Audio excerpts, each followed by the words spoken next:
The September 2019 meeting for the Google Educators Group of Ohio. This is a monthly meeting where we take a look at everything new in G Suite from the last month. We share some Googly tips and tricks and answer questions related to using Google tools in school. My name is Eric Kurtz, and I am a Technology Integration Specialist at the Stark Portage Area Computer Consortium, or SPARC for short. We're an information technology center serving schools up in Northeast Ohio. And I am joined by Stephanie. Stephanie, go ahead and introduce yourself as well. Hi, everyone. I'm Stephanie Howe. I'm with Pickerington Local School District. It's about 20 minutes from Columbus in Ohio. And I am on Twitter, Instagram, and I also have a blog, so feel free to follow along. And I enjoy my job. I get to do all different kinds of things with helping students and teachers and admin use technology in powerful ways. That is fantastic. And Stephanie and I have included our contact info in the welcome and introductions portion of the document, so you can connect with us there. Now, you heard us both say we're from Ohio, but this meeting is open to anyone, of course, in Ohio or outside of Ohio. We don't mind. Anybody is welcome to join us as long as you have an interest in using Google tools in schools. All of the resources for today's meeting can be found in our Google Doc editable agenda. Now, you can get to this through our GEG Ohio website. So if you don't have the document open, head over to bit.ly/GEG Ohio. At bit.ly/GEG Ohio, you'll find a link to our monthly meetings. From there, you'll see a table that includes the schedule for the meetings. You'll find today's date, September 26th, and there is the agenda link in that table that'll get you into this document. This agenda is editable, so please do feel free to add anything to this. If you have an upcoming event that you want to put in the events section, let us know about a training or conference we did not list. If you're aware of an update to G Suite that we left out from this last month, throw that in as well. There's a Q&A section if you got a question to ask the group, and a show and tell section at the end where you can share any awesome thing that you're doing in your school district, or just something really neat and new that you learned about G Suite, or an extension to share, or a great podcast or blog, or so forth. So please do feel free to type right in the document, or feel free to leave comments in the document, or in the live YouTube video. There's a chat feature to the right of the YouTube video. If you're watching us live, you can definitely throw comments in there as well, and we'll keep an eye on those today. With all of that said, let's go ahead and jump into our agenda, and let's get this meeting started. All right, so the first thing we've done is the welcome and introductions. We got that out of the way. We do want to take just a moment to talk about a couple of important links. We're not going to go through all of these. The one that I'm going to mention is the sign-in form. And I'll mention this again at the end of the meeting too, in case some folks join us a little bit late. But this is basically a simple Google form that allows you to sign in for our meeting so you can get credit for being in this meeting today. Basically what I do is afterwards, I will generate a PDF certificate of attendance, and I'll email those out to everybody to give you hours for being a part of this meeting. Some folks do need to get hours, and this is one way to do that. I also use this information to share numbers with Google. So I don't give them any identifying information like people's names or anything like that, but Google does want to know how many people attend our meetings each month. And so this allows me to send those numbers to Google. It includes the question about whether this is your first time or not. That's something Google is interested in. So please just go ahead and choose today's date for the meeting, fill this out, and submit that when you get a chance. We appreciate you doing that.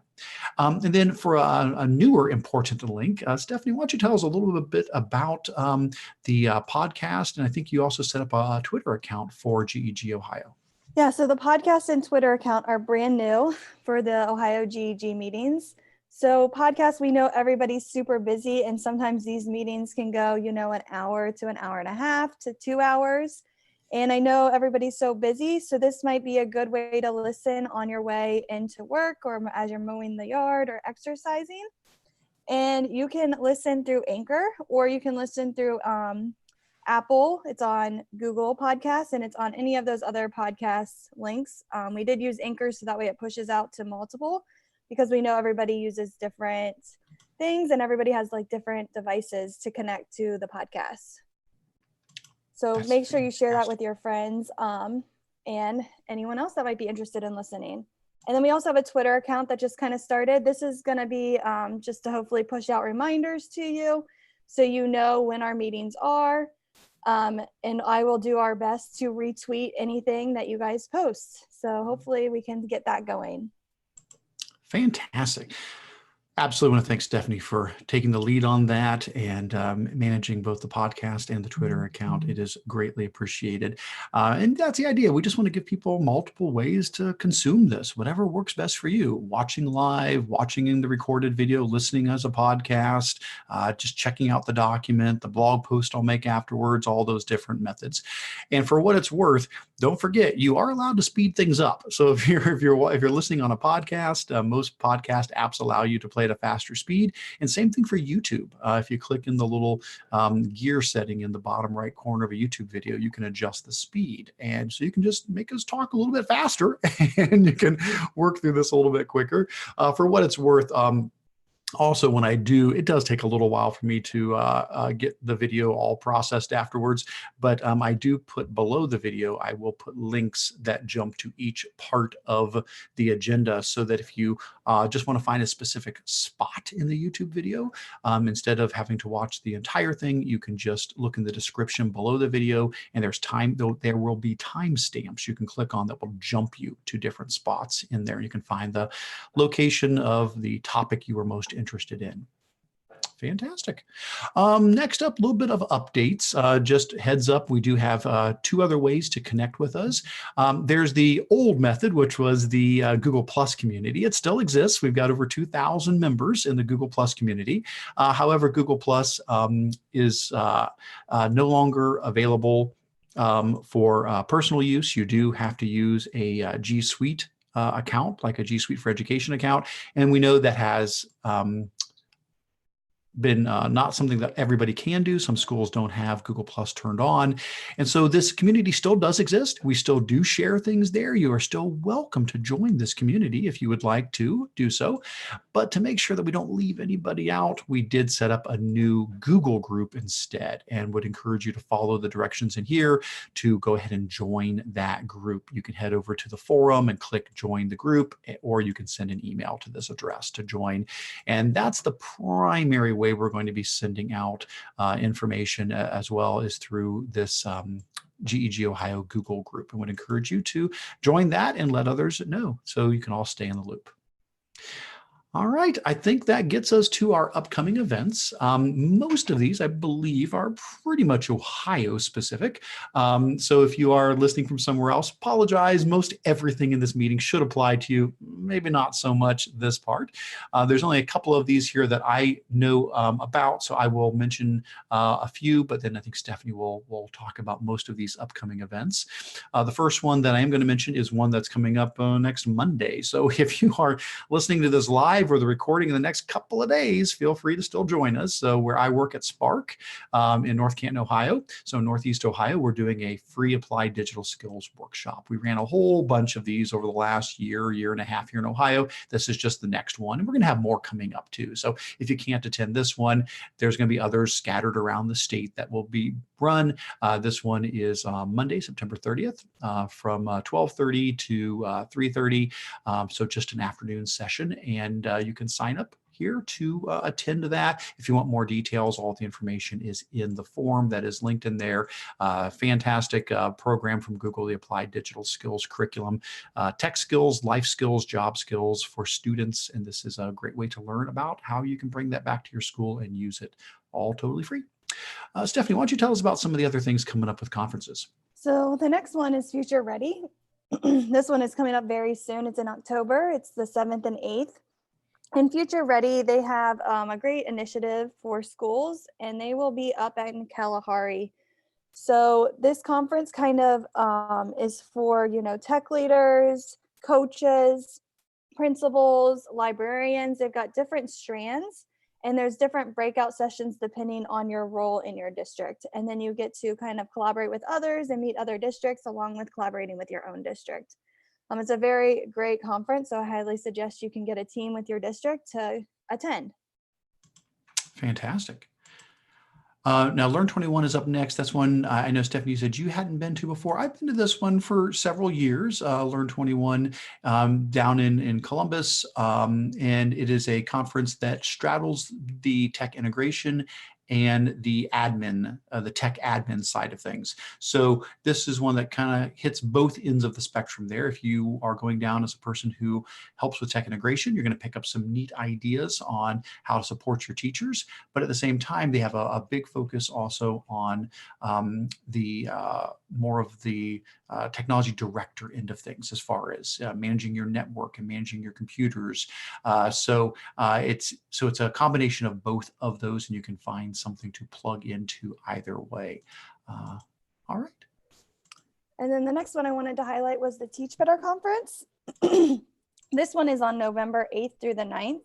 They have some amazing guest speakers coming. And so this conference, it's their first ever conference. If you've never heard of Teach Better, they are in Ohio.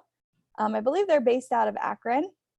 And they've got, Dave Burgess coming, Shelly Burgess coming, and they just released a new book too. So it's about personalized learning and how you can use, technology to integrate into those classrooms. There's going to be keynotes, there's going to be different breakout sessions, and it's all about the student and that personalized learning for that student. That is fantastic. Very good. I know overlapping that, so you could go from one right to the other, there's going to be a Google Summit down in the Columbus area. So EdTech team is putting on an Ohio Google Summit November 9th and 10th. And that is going to be held in Dublin City Schools, so just outside of Columbus. If you're interested in more details on that, the link will take you out to there, and you can find all of the information for that summit that was just announced a couple of days ago. Anything else there, Stephanie, that you're aware of that you want to comment on with some of these upcoming conferences? I have not been to some of the other ones that have been added. I think some of our community members that are part of GEG has added those. Excellent. So again, keep adding to this. That way we all can stay in the loop. Fantastic. Love it. Thanks so much, everybody, for doing that. All right. Well, that brings us up to the main portion of what we do these meetings for, which is to catch everybody up on what's new in G Suite for Education, because Google's a moving target, and we love that about them. They're constantly innovating and releasing new features, but it's also hard to keep up with. It's easy for things to fall through the cracks, and we're busy. Life's crazy. And next thing you know, you're like, where'd that button come from? So we do our best to keep an eye, Stephanie and I both, reading the Google blogs, watching their Twitter account, trying to see anything that gets announced. And we have in this document collected anything that we saw over the last month. So anything from the last meeting. So some of these are listed as August, but it's because that was after our last meeting. So anything between the two meetings. Now, we're not going to go through every one of these just because there's so many. The ones that are highlighted in bold are the ones that Stephanie and I thought, these kind of jumped out at us as, definitely something we wanted to take a moment to at least mention. Having said that, if anybody is interested in something that we don't have highlighted here, please let us know. Throw something in the comments or throw it in the chat and say, hey, let's talk about that, and we'll be happy to do so. But Stephanie, why don't you go ahead and get us kicked off with something that's new from the last month? So the first thing we're going to talk about is the switch to a blank screen with Google Slides, and they've got a couple of features coming. I do not have like the advanced feature, so I don't know if you do, Eric, to show. I do. And I think it might be in the gift too that they have. Yeah, it's only on some of my accounts though. So if I go to, that's weird. Yeah, this is still rolling out. Yeah. I will drag over another screen here and see if I can show this. So, or grab a different browser. So this is my trainer account, and I believe this is on my trainer account now. If I go into present, and then if I go down to here. So yeah. Did you want to talk about those features? So once you go ahead and you hit present and you're in your presenting mode for Google Slides, you can go ahead and make it so it auto advances every time when you're presenting and looping. So there you can see on Eric, he's kind of showing it, and then you can decide how you want it to loop. So do you want it to be every second, every 2 seconds? And before, the workaround was going to publish to the web and getting that link and choosing your time that way. But now you can do it right when you hit present, which will be really nice because we make a lot of stop motion videos where I work and with the middle school students. And this just makes it even easier where they can go to present, and then they can pick how many seconds they need each of their stop motion videos, and then they can go ahead and do that, and then they can also loop it.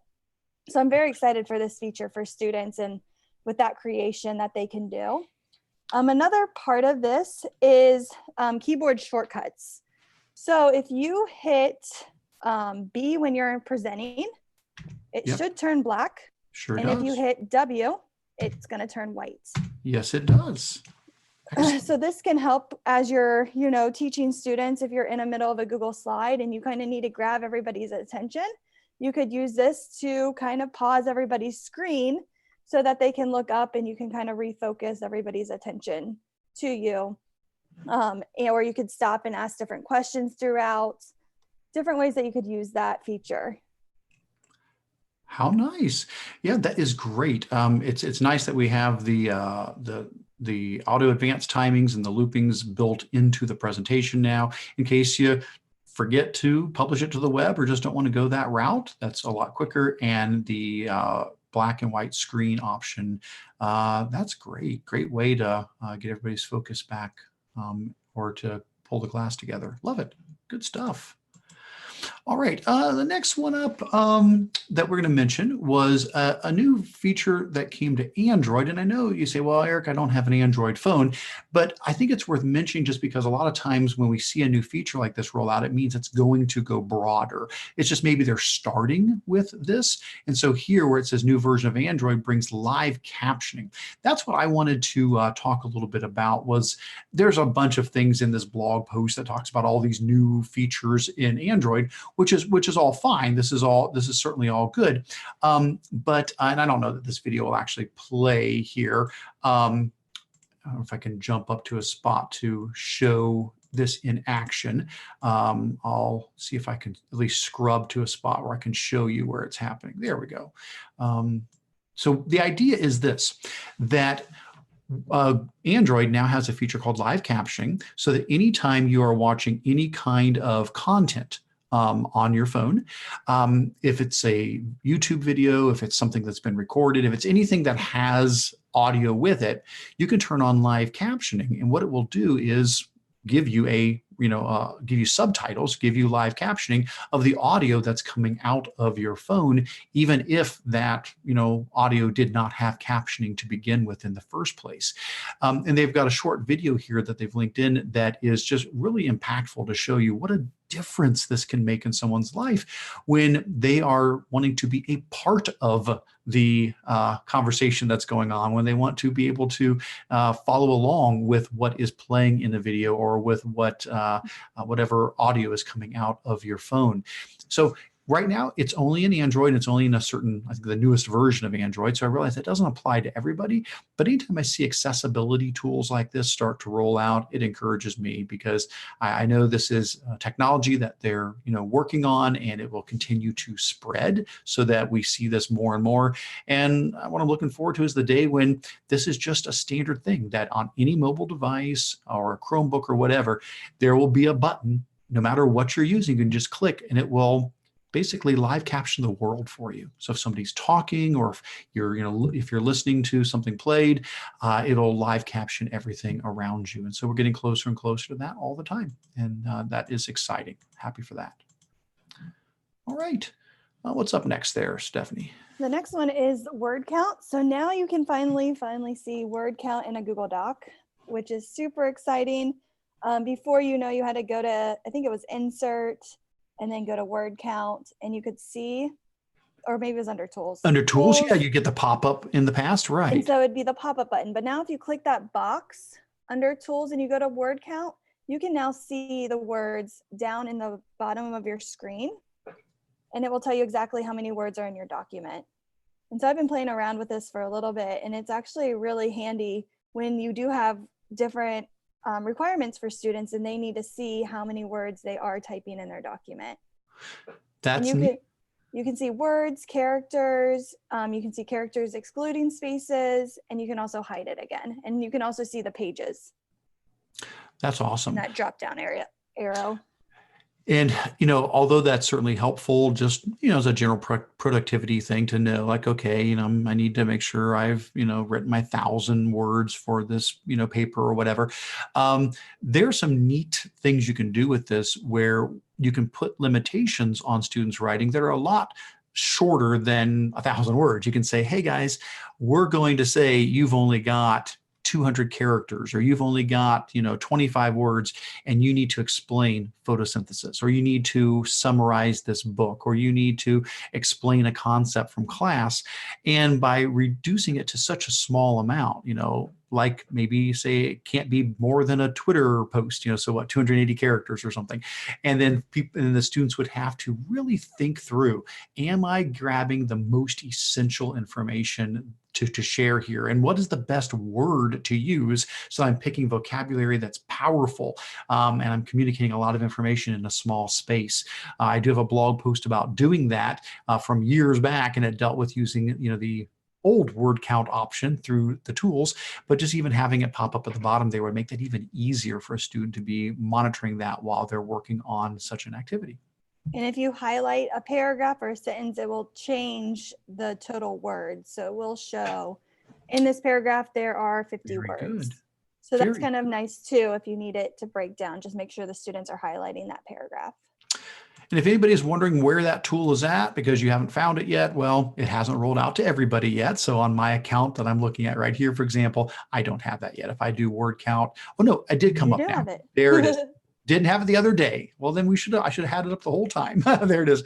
It is rolling out. So yes, it is here now. So I do have it now on that account, which is great. And then you click the arrow and more options will pop up. Yeah, I should have had that up the whole time. There it is. There's the characters and the words. And of course, like you said, if I highlight just certain things, it's smart enough to go, well, that's only 28 words or 185 characters. Sweet. Good stuff. Looks like I can go back in and probably turn that off by unchecking it. I sure can. Thanks, Stephanie. Yeah. All right, next up, Chrome version 77 has a new feature built into it that can send web pages back and forth to your other devices that you're on. Now, it has to be devices that you're signed into. So like, for example, this is my work account right now. So if I come up and I right click on this tab for our agenda, and I come down to send to your devices, it'll see two things that I'm signed into. This is a laptop, and this is a Chromebook that I'm signed into. If instead I were to grab my personal account and bring that over, and actually I'll just go ahead and copy our agenda link. It'll be fine. I'll pull that up and put our agenda link in here. Let's say I wanted to send this agenda over to one of my personal devices. So if I come up here and I right click on the tab, this time when I say send to your devices, I'm still getting the Chromebook, I'm still getting the laptop, but now I'm also getting my Samsung Galaxy phone. And so it's really slick. I mean, any tab that you want to send somewhere, just right click on the tab and send it to any device that you're currently logged into. It takes just a little bit of time, so don't expect it to just pop up immediately. I've seen it take like 5 to 10 seconds. So it's not like really fast, but it takes just a little bit of time, and then you'll just get a notification that pops up on your phone that says, hey, you've sent this page over to here. Do you want to open it up? It works the other way too. You can also do this from your mobile device over to your desktop as well. All right. And before I was emailing links to myself, so I think that tool will become very handy, especially when you're looking on your phone, and you can send it vice versa.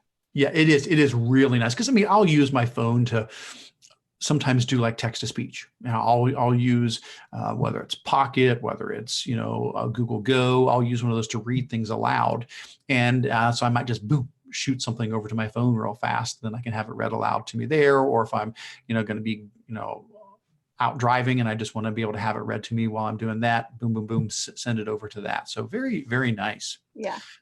All right, what's up next? The next one is Google Expeditions. So what they are doing is you are able to send a link or a QR code to the students or whoever with about the tour or scene that might be in a Google Expeditions. So they just added over the summer the Google Chrome app for Google Expeditions. So now students can look at it on Chromebooks if they have that app store available on their Chromebook. So I see this becoming very easy and quick for students to use, where you can just put that link maybe in Google Classroom, and then hopefully it would open up in Google Expeditions, and then students can see that location or part of the setting of what you're trying to explain to them, and they can actually go to these different locations around the world. That's great. How convenient. So in the past, you pretty much have to go to the Expeditions app and wait to have an expedition to join or search for one. In this case, giving somebody a link, boom, they can go straight to the expedition, or like I said, even better, right into a specific scene that you're wanting them to get to. And then Nice. students can kind of view it at their own pace. I know when you have the guide, you're kind of guiding them along. So they Right. kind of have to move as you go. Where now students just click the link. Once they're done, they're done. If they want to take more time to explore, they can. Very And nice. some of the expeditions too, like you don't want to go to all 7 locations that they have in that tour. So now you could just send out that one scene to students. Makes sense.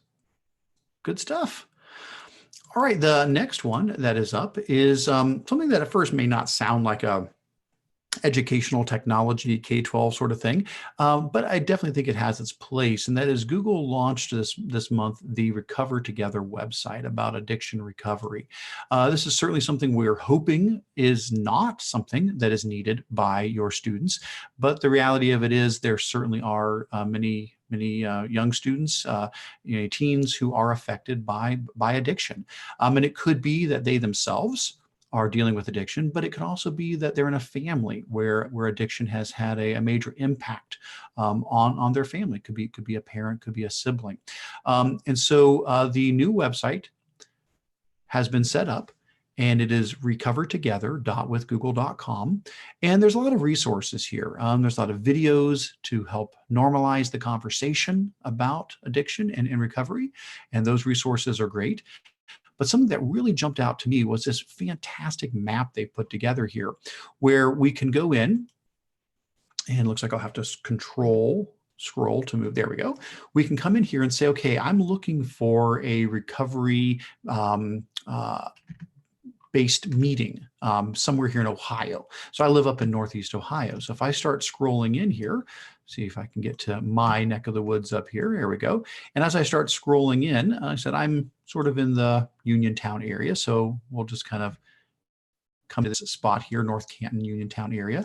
I can see that there are these meetings. And if I give a click on there, I'll find out more about it. In this case, this is an Al-Anon meeting. So that would fit well with what we described about a student who maybe has a parent who is struggling with alcohol or drug addiction, and they need support as a family member who is affected by that. I think the other one here is also Al-Anon, but if I go down further, I'll probably catch some different ones as well. And then if any of these sound interesting to you, like, okay, I want to learn more about that meeting, you can then, click on the link there, and it will actually open up. I think it was... Yeah, it is giving us the date and time, I think. Oh, I just click on the time. That's it. Sorry about that. If I click on the time, it then takes you to the page where you get the full details on where this meeting is held, who you need to contact if you have questions about it.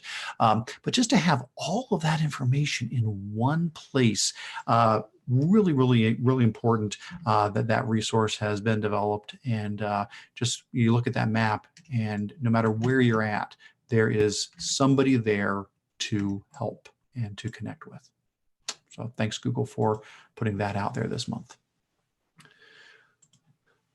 All right, looks like the next thing on here, Stephanie, was another live caption thing. So I don't know if we need to go into that specifically, very similar to what we talked about earlier with the captioning. In Android, this is just basically same thing in Hangouts. I know we're not using Hangouts anymore ourselves for these meetings, we're using Zoom, but there's been a live caption feature also added to Hangouts. But yeah, which just makes it more accessible for students and anybody else. I mean, you might not have, be hearing impaired, but it can still help everybody. So I always try to use it whenever I am working with students if I have that option. Absolutely. All right, well, what's up next? The next one is line spacing for text. So you can now customize your line spacing in a Google I think, is it in all the Googles? Um, Good question. I was like, I know For for sure it's sure it's in in, slides. I think it's okay. docs and slides. Docs and slides. You got I it. think it is. It could be Yes. more coming soon, but for right now, it's in docs and slides. And it just allows you to kind of have more control of the line spacing and how you want your appearance for your different fonts and how the users can see different things. So it's kind of visually helpful for students and whoever you're presenting to. Yeah, and that's always great whenever we close some of that gap between Google Docs and other productivity tools, specifically Microsoft Office. We have a lot of schools that have moved from Office to G Suite. In some cases, it's the only option for the students. Sometimes the same thing for the staff. And as much as we can get parity between those tools, the better that is. And in the past, you're right. If you went to format your line spacing, it was either single, double, or you had, a couple other options. There was a 1.5, a 1.15. But if that didn't match your need, sorry, Mhm. that's what the spacing was. And now we can go to custom spacing and put that wherever you need it to be. So So you just go to format, line spacing, and then just hit custom spacing, and then you can change it to whatever you feel you need. neat. This next one, I'll probably have to pull over another one of my accounts again because I don't think this one is, this one is not showing up in this account yet. And that is Google Docs adding link preview feature. So the idea behind this is if you have a link in a Google document, you click on it, right now, what do you get? You get the address of where it goes, but that's all you get. Well, let's try this in my other account. I'll pull my trainer account back up here. And because I think it's rolled out to this account. So if we come here to my trainer account and we scroll on down to something where there's a link, when I come here and click on the link, instead of just getting the address, I'm now getting the title of the page. I'm getting the address and I'm getting a snippet. I'm getting the very beginning of what that page has on it. So it's just a lot more information rather than, saying, oh, I think this is the link I want. Well, hover above it and you're like, yes, that is exactly what I was hoping to get to. Or, oh, no, that's not the one I thought it was. So this has not made it out again to everybody's accounts. It is not on my work account yet, but it does show up here on, for example, my trainer account. And it's nice too, because I think we talked about this last month, but they also cleaned up, where you copy the link, where you can delete the link. Right. So they've made it a lot more cleaner and that fresher visual for students and pretty much everybody. Good deal.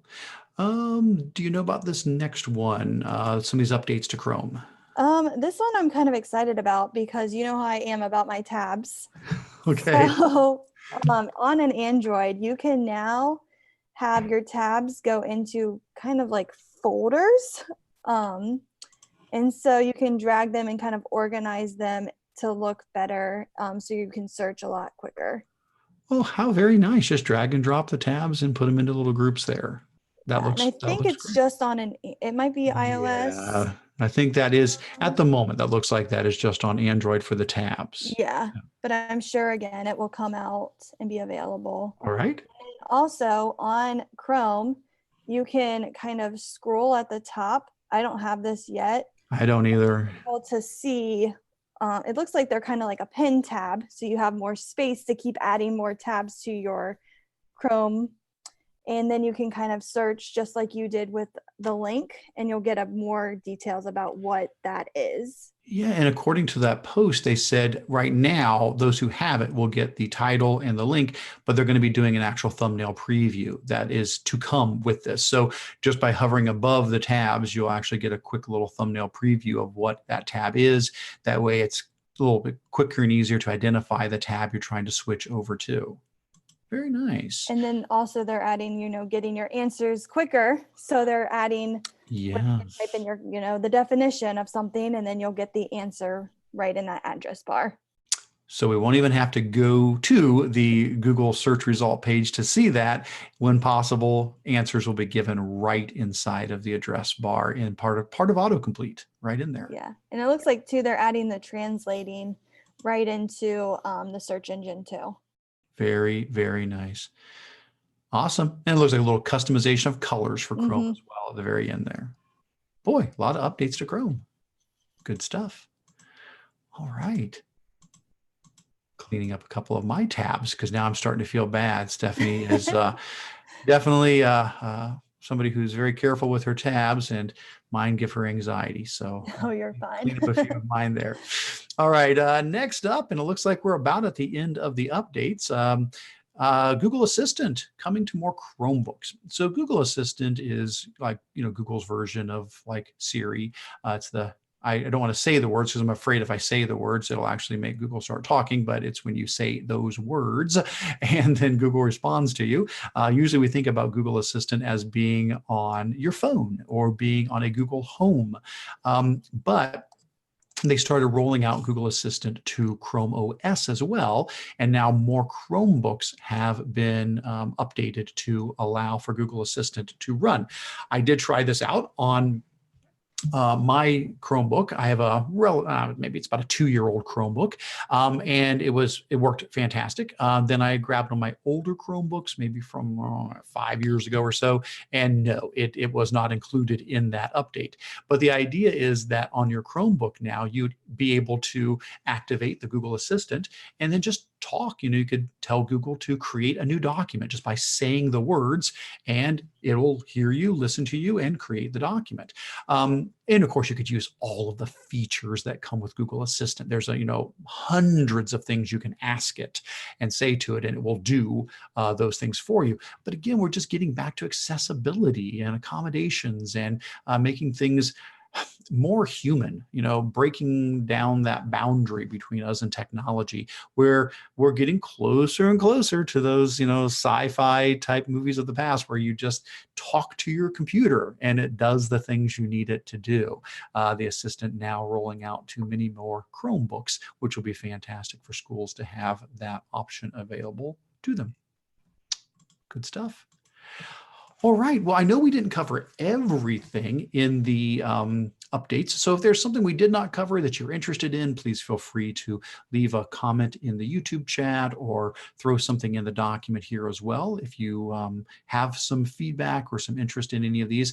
But at the very least, feel free to click the links. Check out the things that maybe we didn't highlight here, and you can explore those on your own. All right, well, let's move on to the next portion of our meeting, which is Q&A. So basically, we'd love for you guys, anytime you have a question, to throw it in this document each month, because somebody out there, I'm pretty sure, is going to have an answer. We've got so many people that use G Suite, and somebody probably is sharing your experience.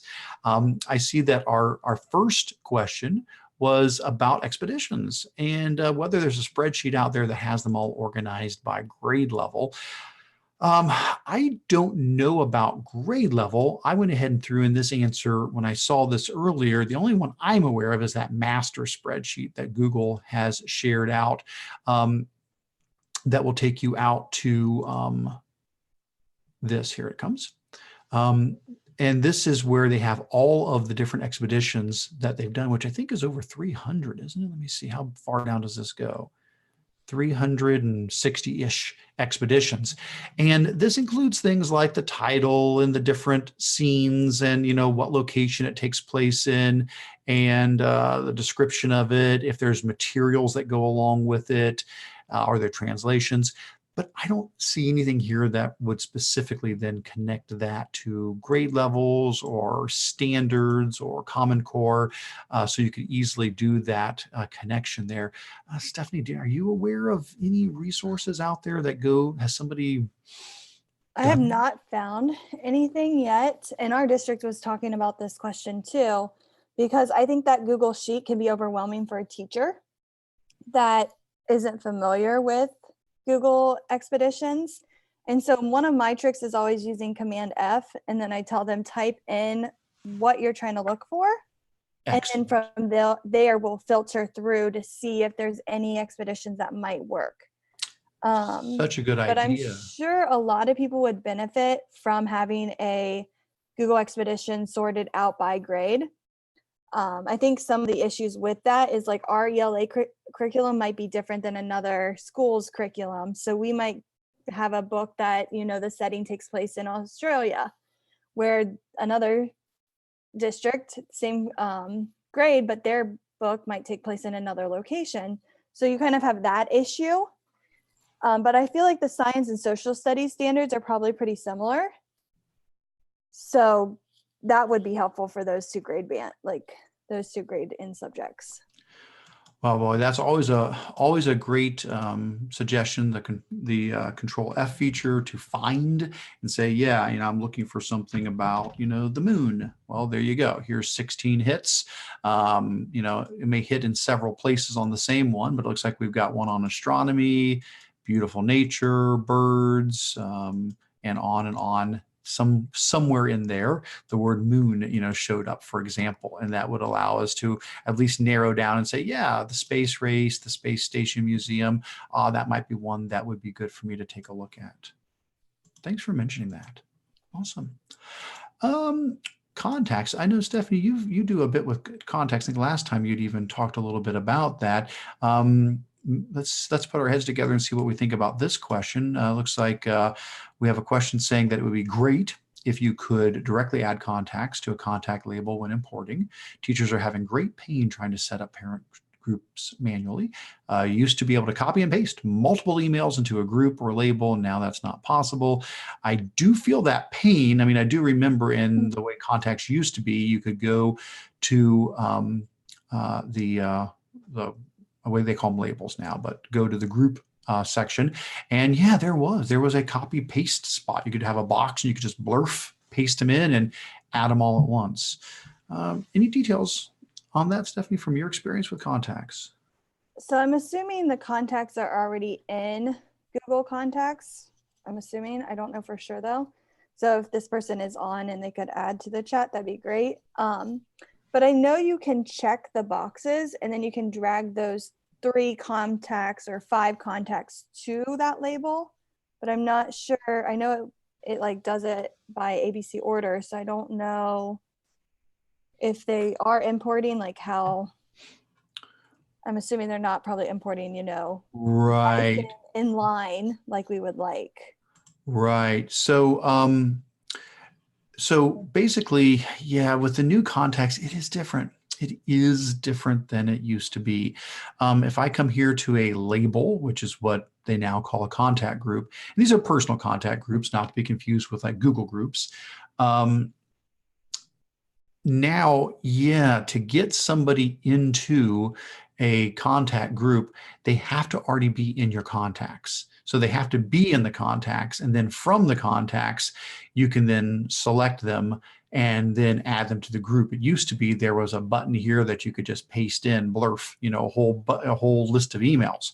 Now we do have the import option down here, but as I think is sort of the pain point here, if we go here to select a file to import, that will put them into our contacts. But I'm guessing what we're understanding is it doesn't then automatically put them into a label as well, that still needs to be a separate step. Again, unless somebody knows differently, I have seen that to be the case, that it is a little bit more time consuming, that you have to have them in your contacts, and then from your contacts, you can go down and check, all the contacts that you need, and then you can go to your label option and you can say, oh, they're in this label, I want to add them, to this other label as well. So you have to have them in the contacts, then select them, then add them to the label, as opposed to in the past where you could copy and paste a whole list right into there. That does feel to me like something that is missing from the new version of contacts. Yeah, Eric, you might know this better. With groups, could they set up a group and copy and paste? Sure thing. Email using groups. So when you're doing groups, there's multiple ways you can add members to a group. So when it comes to Google Groups, and again, I'm trying to be careful as I'm putting things up on the screen. I don't want to put people's email addresses up on the screen, so that's why I'm kind of clicking gingerly here, so that I don't. I never want to put somebody's info up on the screen. But Google Groups, sure. If I were to, and like I said, I can probably pull up some of these relatively safely. I'll be careful to jump to the right screens here. So like this is a Google group we have for our online learning community. There's a members section in there, and there is a direct add members page. And this allows me to paste in email addresses that I would like to add as members to that group. So if I go to Google Groups itself, yes, I can paste in a comma-separated list of addresses. If you do it this method, you do have to throw in a welcome message to say, hey, you've been added to this group, which makes sense. That's a reasonable thing to do. There is a limit on how many you can paste in at once. I'm going to draw a blank. It's 10 or 15 or something like that. So you have to, it'll yell at you, and you'll have to do multiples when you paste them in. The other option, though, instead of that, would be to go into your admin console. Now, I realize not everybody can do this. As long as you've got Google Groups access, you can go to Google Groups, create a group, manage a group. I realize not everybody is going to have admin access, but there is another way to put people into a group, and that's through the admin console. And if it's a big process you're doing, this could be a lot faster. So if I go into my admin console and I go to Google Groups, and if I, set up a group in here, and again, I don't want to necessarily try to see one that's a test or something like that here, so that, again, I'm not putting, we'll go see. Yeah, there we go. If I open up this one and I go to my members and I say I want to click over the little plus button here and I say I want to bulk upload members, I can upload a CSV and there's not a limit to that. So that one's not going to say, oh, you can only upload 10 or 15 at a time. You can upload, 300 people in a CSV and just boom, put them all into that group all at once. But that's done in the admin console, which I realize not everybody's going to have access to. You should have access to Google Groups if that's been turned on for you in your district, but not necessarily the admin console. And there are still other options. A third option is using a tool called GAM, Google Apps Manager. It's a command line tool. I use it on occasion when I need to do a bunch of changes that would take a long time to go through and manually do, one by one. GAM can also do updating of groups for you. So all of those options are possible and would certainly be another way if you're, I guess the thing when it comes to, how do you know, which do you pick? Do you pick Google Groups or do you pick personal contact groups? Well, in the end, there are some key differences. The key differences would include a personal contact group only you can use. So if I put something in contacts, not in Google Groups, it's just for me. I can't share that with somebody else. Now I can export it and they can import it, but it's not live. It's a one-time dump. I'm going to dump the list. They can import it. But if next week I add a new person to it, that other person who got my list last week doesn't get the update, whereas Google Groups is a live shared group that could just be for you if you want, but it could be shared to other teachers. It can be shared across the entire domain as much as you want. And so that's one of the big first questions is who needs to use it? Are you the only one sending to this group of people? Just use your personal contact group probably. Or a bunch of people sending to it, well, then maybe a Google group is important. That's one of the key things. The second key thing would be how many people are you trying to reach with this? And the reason why that's important is because there are limits on how many people you can put in an email and how many people you can share a document with. So for example, if I went to share a Google document and I said, hey, let's share this document, I can only put 200 unique email addresses in here. And even if I do it in steps, 20 today, 15 tomorrow, once you hit 200 unique email addresses, you cannot share it with anybody else beyond that. Now, of course, I could share it as a link to anybody in the world, but if I'm saying specifically share it with certain people, you're limited at 200. Well, that's where Google Groups comes in nice because a Google group is an email address. It's, highschool@myschool.org. It's a single email address that represents 500 people maybe. And so if I go to share and I put in a Google group email address, it only counts as one email address of the 200 I could put in there, but I just reached 500 people because I've got 500 people in that Google group. If I do that with a contact group, doesn't work that way. If you've ever tried that, when you go to put in a contact group, it goes blurf and it expands. When you put in the contact group, it actually expands out and lists all of the individual people that are in that group. So there's other things that make a difference, but I would say those are some of the key things. Is it just you using it or a bunch of people?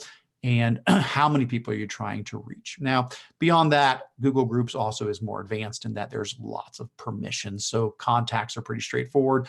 Google Groups, you can turn on and off a million things like, well, is it just send only, or can people just receive, or can other people in the group send to it? Lots of options like that. So And those are some Dan in things the you can. chat added some notes, which I think is a good idea too. And someone else is typing in our notes. But importing a CVS file, I think it does create and import it on whatever date you import. How wonderful. So I think it does. I don't know for sure. And I think Dan doesn't know I don't know if Dan's tested it out yet.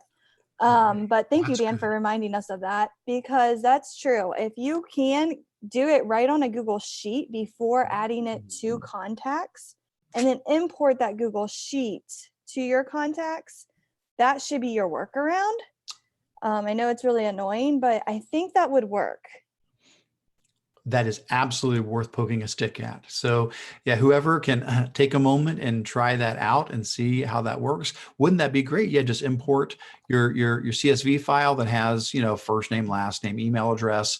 And if that goes into a label called imported on such a date, then you could just rename the label, and ta-da, you've got a jump start. If you need to add people later, okay, but wow, that would be fantastic.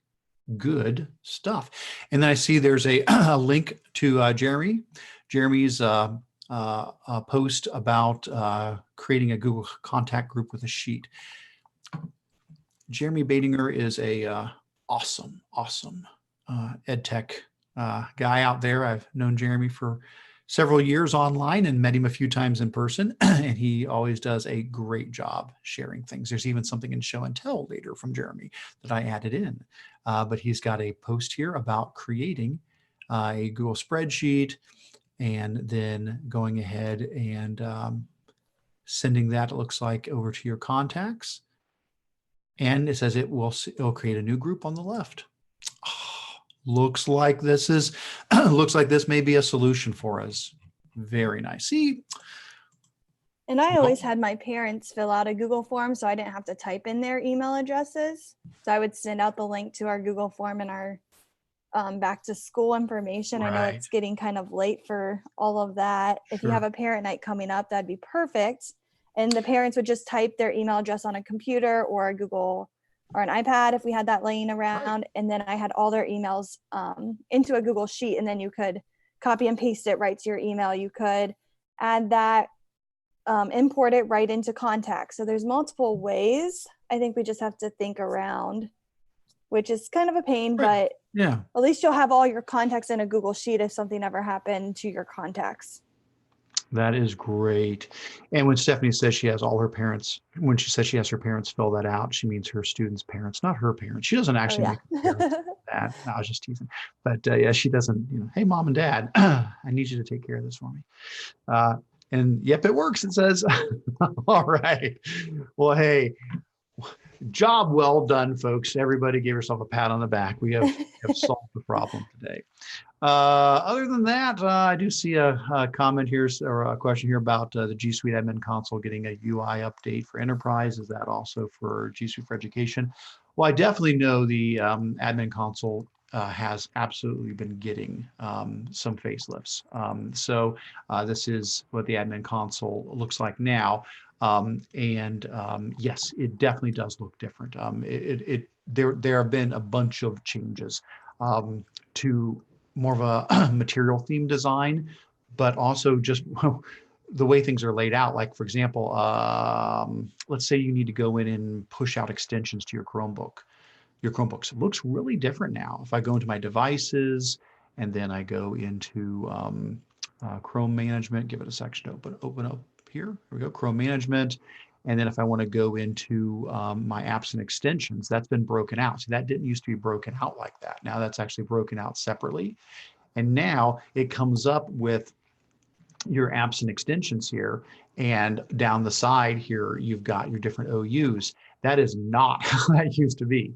It is a very different setup now. So if I go in to my students here, I'll see which apps and extensions are turned on for them, and I can come down here to add others, whether it's, from the Chrome Web Store for like a Android device or a Chromebook that runs Android apps, whether it's from Google Play, whether it's from a Chrome app or extension, whether it's by URL. So a lot of changes in the layout there. So don't be surprised when you get into the admin console and things do look different. That is correct. Oh, hey, this one definitely comes up every now and then. If you have a Google group set up, like all the staff in your building, you want to exclude one person from that because it's what, their birthday, I'm assuming? We're going to assume it's something positive, not that, hey, don't tell John he's being fired on Friday. I'm sure we're doing this because it's a birthday party and we don't want John to know. Could you do that for just a one-time email? Good question. I mean, yeah, you could go into the Google group and you could do a couple things. So you could go into the Google group and remove them and put them back, but I don't think you'd really have to do that. I think it'd be more a matter of just disabling their email temporarily. And again, I don't know that I can really show you guys this without putting people's emails up on the screen, so I'll just describe it.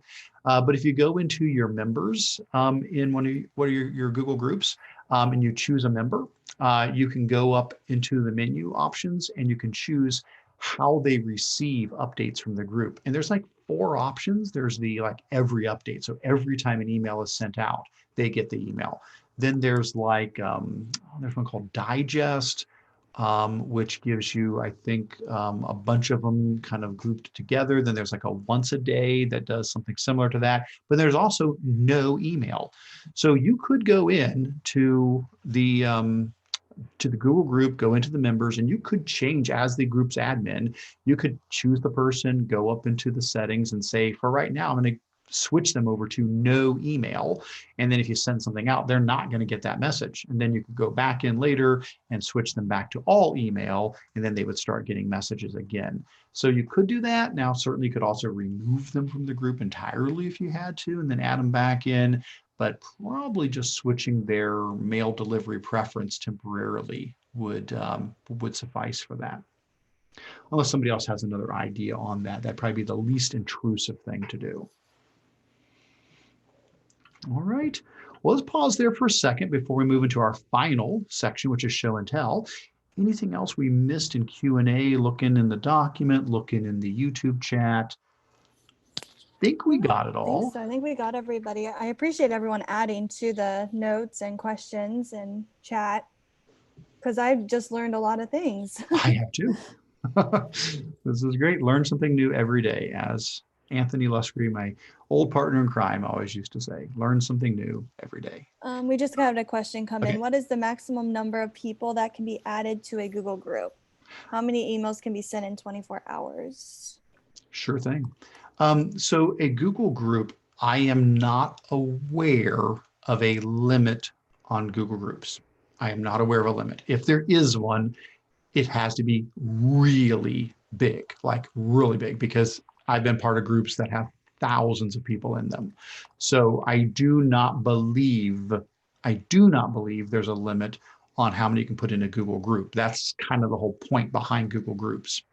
Having said that, then yes, that means when you send a message to that Google group, it really does just count as one email. It really does. I mean, it'll go to all those thousands of people, and it really counts as sending one message, which is great. That's what gets you around that issue of running up against that limit. There are limits, and it's different. It depends. It depends on the version you're using. I'm sorry, I'm not going to remember what the limits are right now. But if you did like, Gmail sending limits, there'll be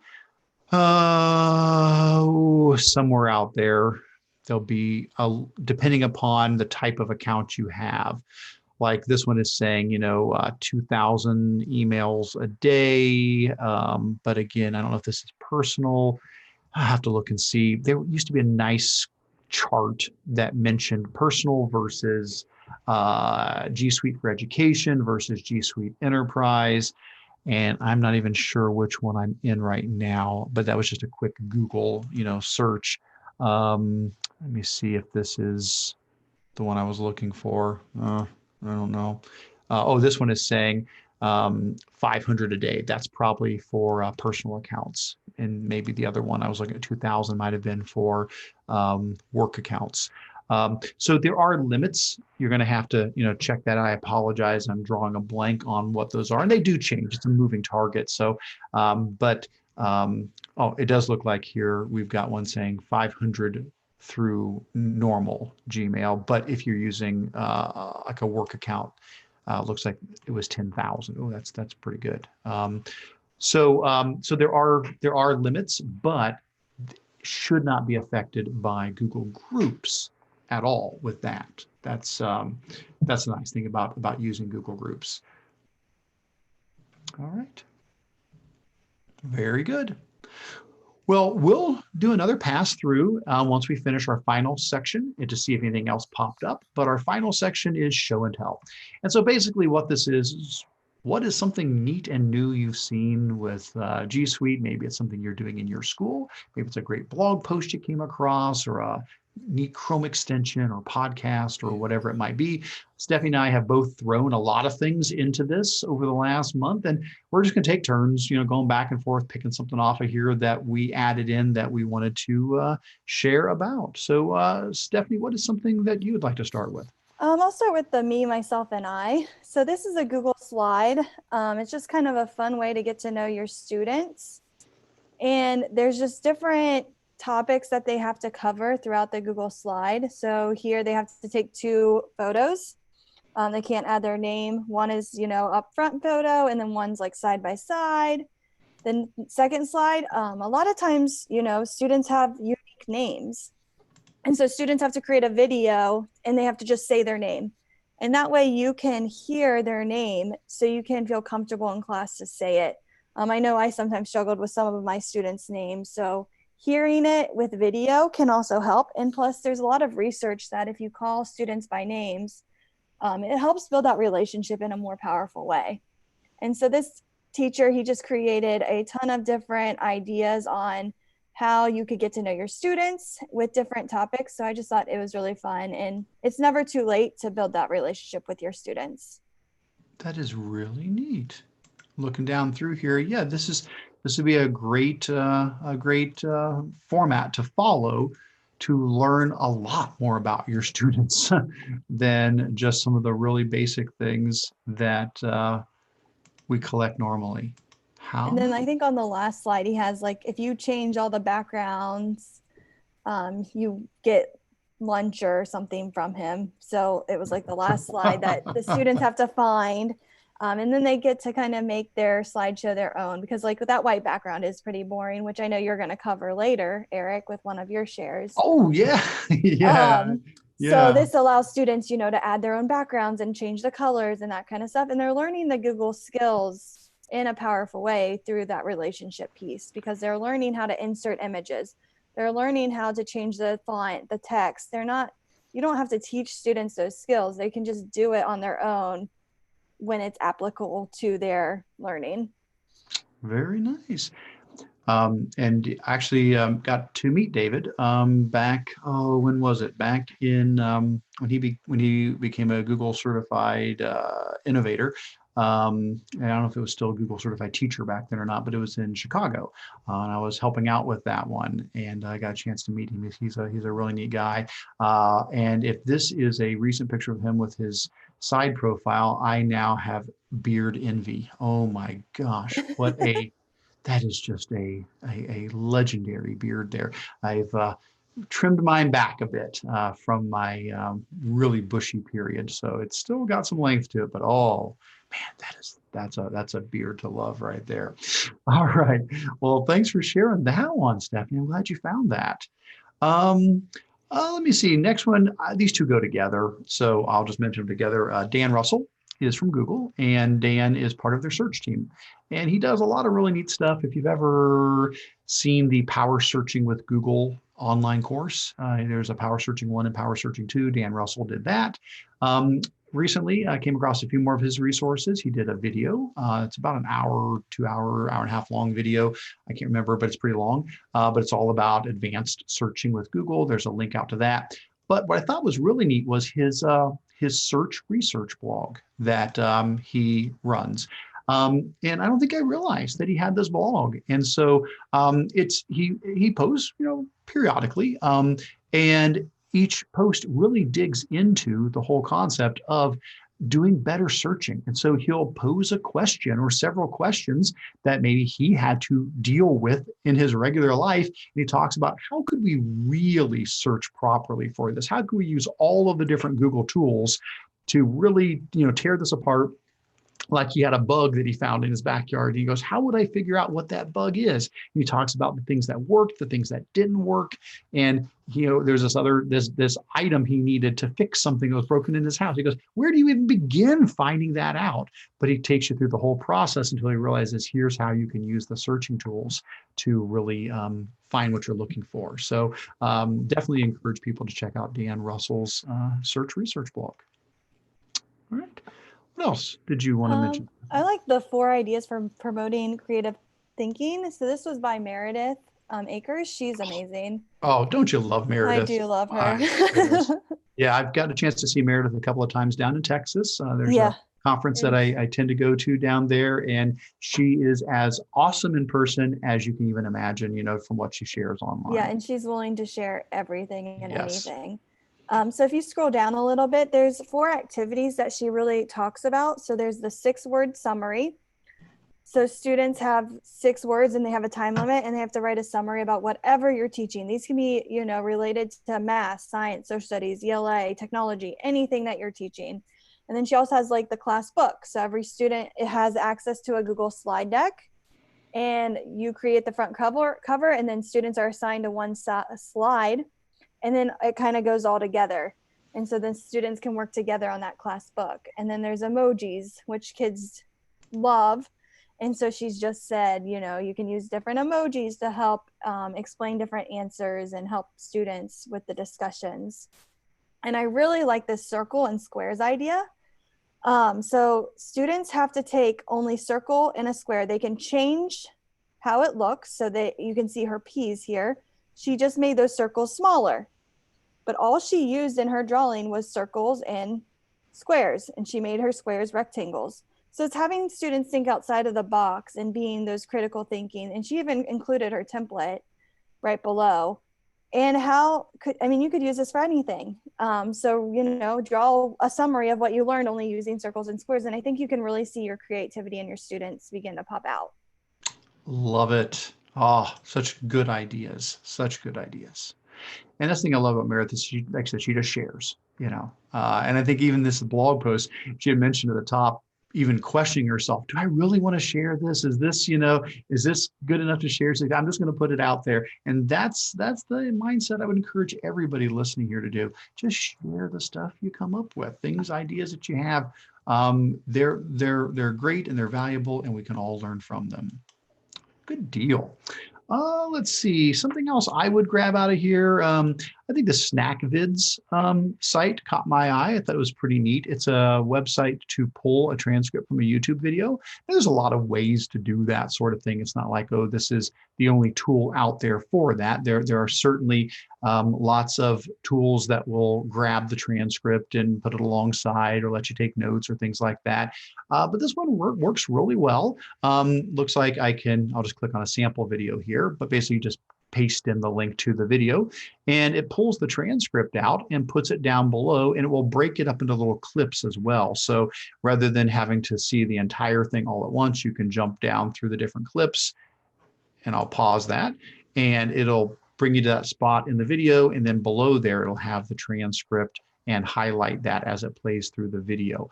What's great is you can search the transcript to find the words you're looking for, and then click on that to jump to that part of the video as well. So just a nice way to, again, take content that you've got as a YouTube video, but combine it with the transcript so that people, whether it's a student who might have a difficult time, hearing the video and being able to read that as well would be great, or just being able to read it while it is playing, and the comprehension boost that you can get from seeing the text while seeing the video, while hearing it said, getting that in more than one way. Or like we said, just it's a long video and you just want to find a certain spot in it this would allow you to search through the transcript to find the spot that you're looking for. So one more in a big sea of different tools out there that will do things with YouTube transcripts, but that one's called SnackVids. Yeah, I really like the search engine in that and how it highlights the word as it's playing the video. Excellent. All right. Another one that looked interesting to you, or?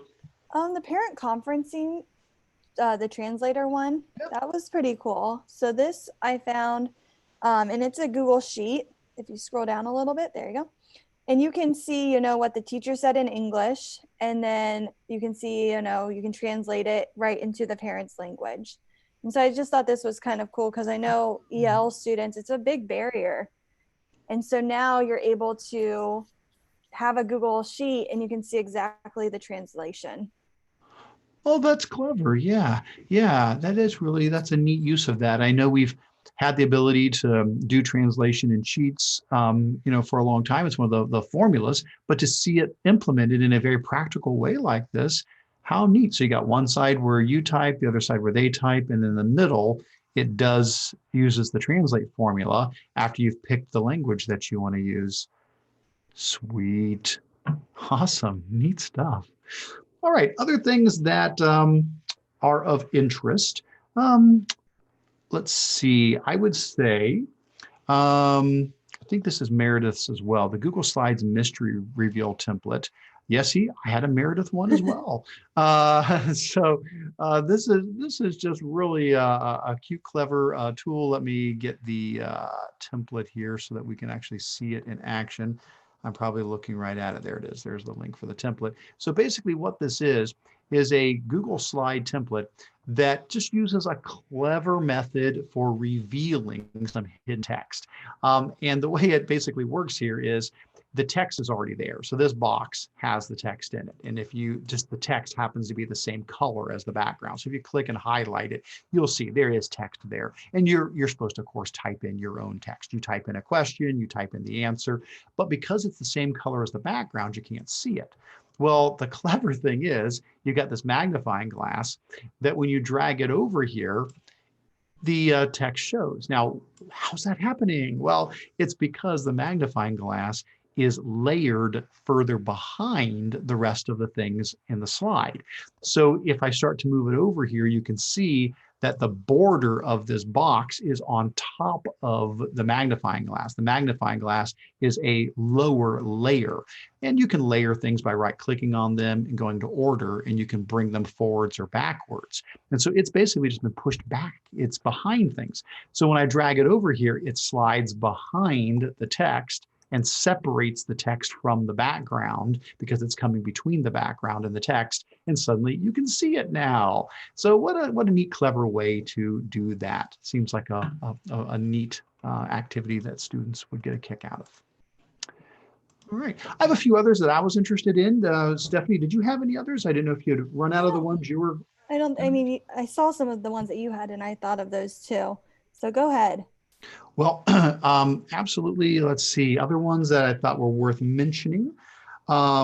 We have an add-on called Creator Studio. I don't usually mention things that cost money.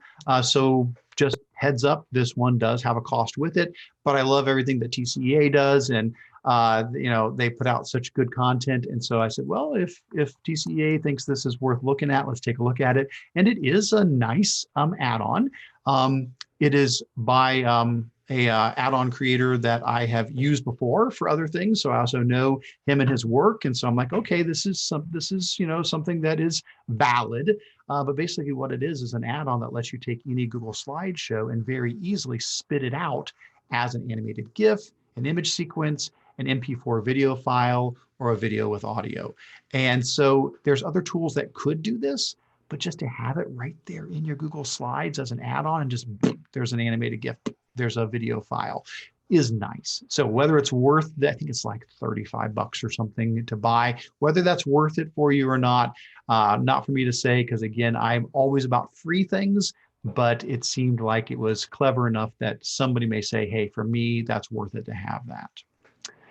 The next one in here is something I posted here recently, which is on Google Slides templates.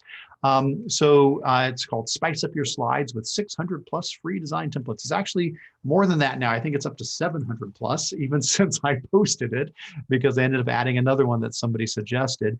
Real quick, we'll just keep this real quick and simple. The idea is, when you go to create a Google slideshow, and I'll just go ahead and make a blank slide here. So we'll just do slides.new.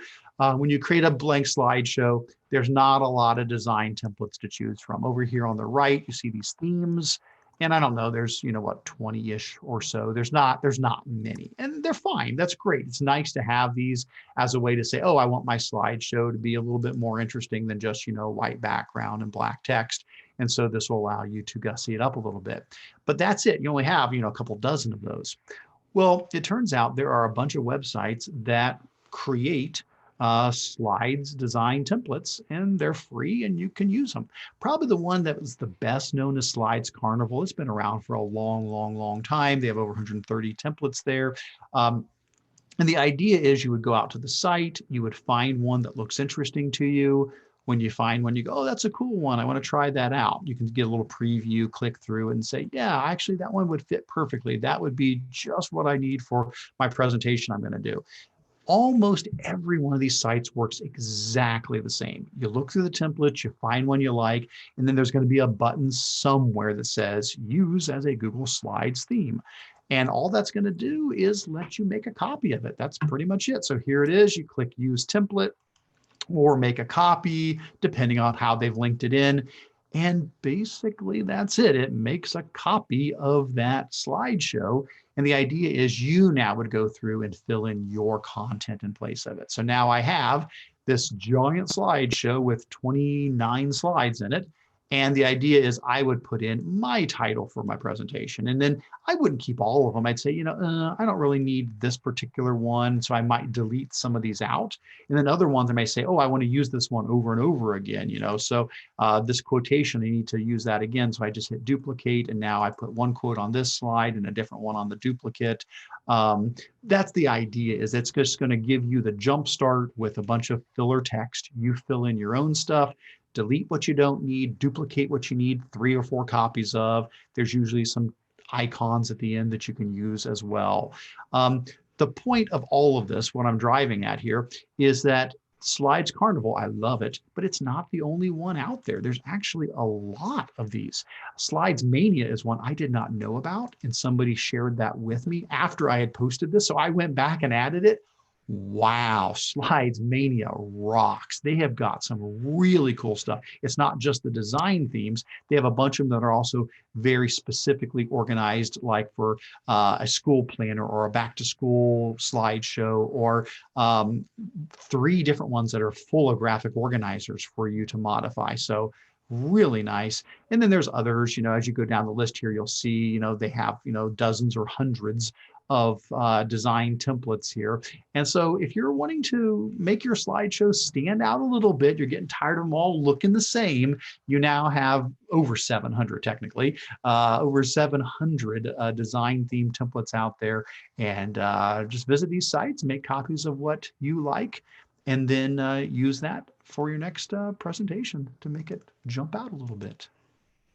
Good stuff. Yeah, thanks for putting those all together, Eric, because I found like a Twitter thread that they were talking about all the different templates, and I was like, someone just needs to organize this into one spot, so thank you. Yeah, it's something I've been meaning to do for a while, and it's just been a insanely busy summer, and so that was on the back burner, but I'm trying to move some stuff off the back burner and get them cooking again, so there should be lots more to come. But yeah, and again, I have a few other things I can mention. Something else there, Stephanie, that you wanted to toss out? I think the portfolios, that one should be kind of pointed out, because someone from the chat just added those resources in, and it's such a great hack to know how to get a Google site to be editable by students in their own copy, because you can't just put it into Classroom and you can't force a copy that way. So there is a hack on this website of the Sons of Technology. Right. And you can just go in and you can share the folder in Classroom. So put your Google site into a folder share that viewable folder with students. They click the link, and then they have to do the 2 clicks to make a copy of that site. And then now they can have all the template laid out for them, and then they can customize it for their needs. Yeah, and yeah, this is from Joe Marquez, and this is a wonderful hack for right now. And I say for now because I'm imagining eventually we're going to get the option to just, to let people make copies of Google sites that are templates. I mean, Google has said that. They've mentioned that that's in the roadmap, that with new sites, there will be an option to have a template gallery that your school can manage, and the people can just make copies from the template gallery. But until that happens, yeah, this is a great workaround to do it through a Google Drive folder instead, and put the site in the folder and then make a copy from there. And I'm glad they mentioned that. Yeah, these other 2 were ones I had come across that just were portfolio stuff in general. The first one here is a portfolio being done with Google Sheets instead. So instead of sites, this one uses Google Sheets, and it's a portfolio where the students are really, it's up to them to keep track of things. So the students are keeping track of their readings and their reflection on it. And then the students are keeping track of the activities they've completed, and the students are keeping track of their assessments as they've been graded based upon what standards they relate to. So the teacher's still grading things, but it's up to the student to manage their own grade book, where they're going in and keeping track of all of these things they're doing, which really puts a lot of ownership on the student and involvement in, I love the quote. I think this is from Ramsey, I believe. Is this, I believe this is Ramsey's site. And he said that instead of students coming up to him, asking them, "What's my grade?" the only thing they ask is, is something graded yet? Because they are managing their own grades. They're tracking all of that. And then Ramsey can go in and click on any student's sheet and see everything all in one place. So I thought that was a neat twist on the portfolio. And then the other one was using Google Sites for portfolios. And this one, I think, was from Mike Muhammad, I believe. I think this is Mike's site. Yeah, Mo Physics. And he's got his methods for using Google Sites for students to collect all of their evidence together and do a portfolio. So just a few portfolio things had popped up this month, and so I put them in there, and I think that's fantastic. We got Joe Marquez's information in there as well. Last couple things worth mentioning. Steve Wick had a really nice post about using Google Drawings to engage students. I'm a big fan of Google Drawings, so anytime I see something that's drawings related, I always want to mention it. So Steve was talking about creating what Tony Vincent calls a shapegram, which is basically a Google drawing where you're putting, actually, let me open up an example here. There we go. It's basically creating a Google drawing where you've got all the pieces of the activity ready to go. It's kind of like a hyperdoc, but a hyper drawing, I guess.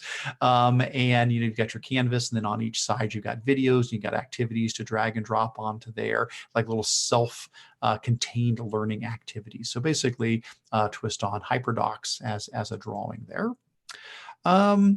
Bookmarks in Chrome might seem like a pretty basic thing. We all bookmark things all the time, but it is so helpful to be aware of things you can do with bookmarks that folks just don't realize they can do. And so this blog post does a nice job, I thought, of explaining the idea of not just, hey, here's how you bookmark, but after you bookmark, what can you do with them? And it's some of the hacks most of us are familiar with, but not everybody is, like creating folders on your address, on your bookmark bar to organize bookmarks in there, or deleting the title of the bookmark and just leaving the icon, the favicon for it behind, and say, oh, I don't need the actual title of the bookmark. I can tell just by the icon what it is. So it's just some of those simple little hacks, but I thought they were worth mentioning there. All right. Throw that back over to you, Stephanie. I don't know, was there any others in there that you had wanted to draw attention to? I think I covered all the ones that I wanted to, but there was a question in the chat box. Okay. So Alex asked, is anyone seen embedded YouTube videos in Google Slides not loading properly to play? I have not. And then he said he's seen it twice in the last 2 weeks with shared presentations and shared drive. And Dan said he has not, and he just tested and it was working fine for him. So I don't know if he got a Wi-Fi like filter. Well, set up. boy, yeah. What could be causing that issue? I mean, if it's something that, was working and then stopped working, yeah, I think that would be a reasonable thing to start with, is thinking about filtering issues. Are you somewhere that it's being filtered? But boy, it could be a lot of things. The fact that it's in a shared drive, I wonder if there's any impact on that rather than being just a regular Google Drive slideshow that has been shared. But shared drives are, of course, now what we call team drives. Now we call them shared drives. And I know sometimes those can be a little bit finicky with the additional permissions that are set on there. I'm sorry, Alex, I do not have any experience with that. Yeah. So if there's more details and if anybody else in the group has had experience with that, that would be good to see. But because And he no, said I have not. he said the videos were from YouTube. All right. So no, nothing that I think I could add to that. Says even teachers with their own presentations have seen it. Huh. Well, let's throw that out to the group. If people have come across YouTube videos not playing properly in Google Slides, I haven't seen that. The only time I've ever run into that is when it is a filtering thing. Like I'll be doing a training at a district somewhere and I'll be going through my slideshow and I'll get to a slide with a video and like, oops, and suddenly it won't play because their Wi-Fi has a filter on it that is blocking that video for whatever reason. All right. Well, we'll do this. Let me give a little wrap up on some reminders here, and we'll do a quick scan through the document as well and see if there's any questions or comments or anything that we missed. But while Stephanie takes a last look through the chat and the comments and so forth, just want to remind people of just a couple of really basic quick things. One is we do ask you to please sign in to the meeting. So in the Google Doc agenda for the meeting, there is a section called Important Links, and there is a sign-in form. If you joined us late, you might have missed us talking about that at the beginning, so I did want to just mention it one more time. This sign-in form, it's a very simple Google form that asks for your contact info, the date of the meeting, whether or not this was your first time ever attending one. What I do is I generate a PDF that I send to you that has a certificate of attendance for the meeting. So you can turn that in to your PD committee if you need hours. But then I also share numbers, not names and email addresses, but I share numbers with Google of how many people took part in the meeting and whether it was their first meeting or not, because Google does ask that we collect that information. So I did want to get that back on people's radar. And then other than that, just remind you that everything can be found on our GEG Ohio website, which is at bit.ly/GEG Ohio. I'll go ahead and bring that back up here again. The GEG Ohio website at bit.ly/GEG Ohio includes links out to the email Google group that you can join, as well as our old Google Plus community page. There's also a link on here for our monthly meetings, and this includes the dates and times for those, the agenda link, and the live video stream link as well for those. Do check back before as we get close to these dates. Sometimes we have to adjust them. I think the October 31st one is good to go, but sometimes things come up. Stephanie and I both have trainings and things we have to do, and sometimes things come up and we have to move things around. If so, we'll do our best to make those adjustments on the site as quickly as possible if something is going to change. But hopefully we'll pick up next month on October 31st to wrap up everything that happened during October. So Stephanie, anything else to share? Just remember to join the Twitter group and add to the notes next month. I really enjoyed hearing from the community, so that was great. And then also share out the podcast. Absolutely. And the recording of the video. Very, very good. So thanks again to everybody for taking some time out of your day to either watch this live or watch the recording. Please stay connected with us at bit.ly/GEGOhio. And until next month, we'll communicate with you through the community group and through the email group. Please feel free to ask questions and post. I will change this document from edit to comment shortly after our meeting. So just heads up, we will make that change to the document, but you can always add comments to the document even after we do complete the meeting. So thanks to Stephanie so much for everything she's done to help with this. And thanks to everybody for being here. We will see you next month. Thanks, Eric.